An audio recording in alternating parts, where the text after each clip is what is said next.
Эрдоган пообещал поспособствовать к привлечению крымской платформе других стран исламского мира. Насколько важна роль Турции в крымской платформе?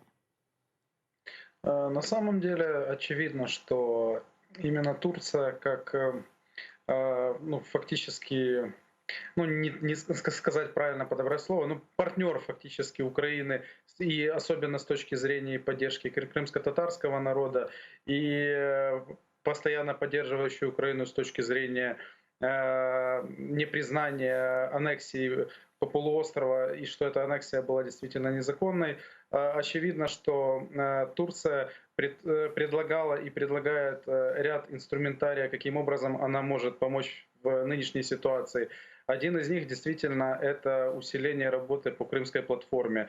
И крайне хорошо, что Мустафа Джемилев призвал, соответственно, руководство Турции помочь в этом вопросе, потому что действительно мы видим, насколько жестко и непримиримо Российская Федерация реагирует на саму инициативу Крымской платформы, а это значит, что идея действительно крайне прогрессивная, и она может дать толчок к изменению политики вообще и мирового понимания, что происходит на полуострове, и действительно начать долгий путь на возвращение Крыма назад под украинский суверенитет. Это действительно крайне важно.